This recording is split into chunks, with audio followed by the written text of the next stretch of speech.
Today I wanted to go through something that I see with a lot of shoulder rehab, and as well as some people that find things on the internet that they come in and they show me some of the stretches that they're doing to alleviate shoulder pain. And that big one is the shoulder stretch. And I want to talk about why I don't like it, because I think there's a lot of other variations that we can do that are just a better bang for our buck.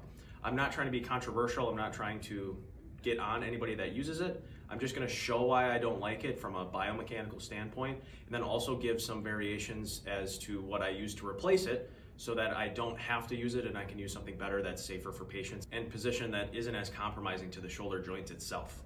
So typically for the sleeper stretch, we see in this instance, we're going to use my right shoulder as an example that this is the shoulder that we're working on.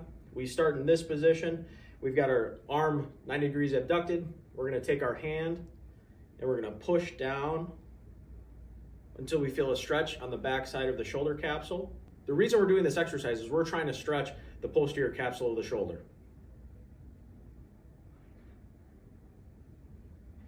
And this is the movement of the exercise itself. We're going to hold for a certain amount of time. Now I want to go through why I personally don't like to use this exercise. As a physical therapist, we use a series of special tests to diagnose and give us a better picture of what's going on with, for this example, someone's shoulder. We also use it for the knee, hip, back. There's a plethora of special tests that we can use to try and diagnose patients and get a better idea of what's going on with their pain presentation. Now, just because I do a special test doesn't automatically mean I'm going to put all my eggs in a basket with what's going on with the patient. Again, it just gives me a better idea of what's going on in the bigger picture and why the patient is having pain where they are.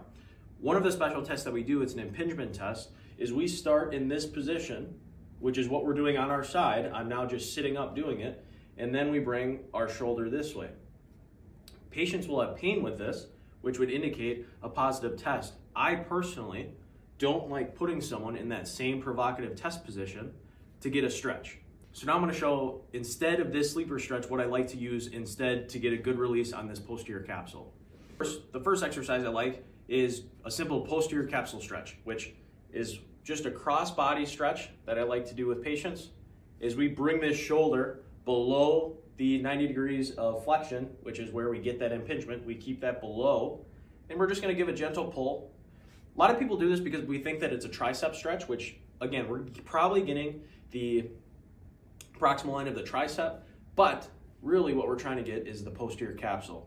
So we're going to try and get the stretch in the back of the shoulder here.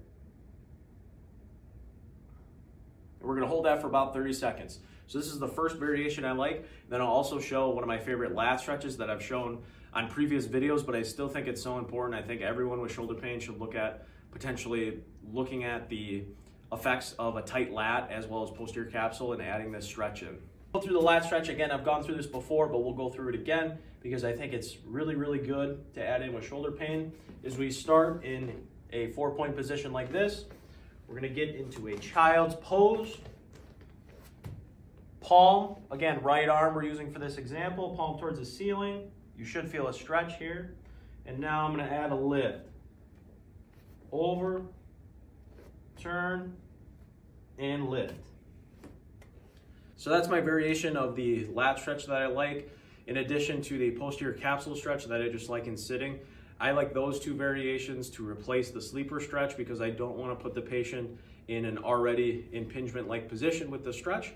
Again, just wanted to give different variations on how to achieve good outcomes with patients, especially with alleviating shoulder pain and releasing that posterior capsule.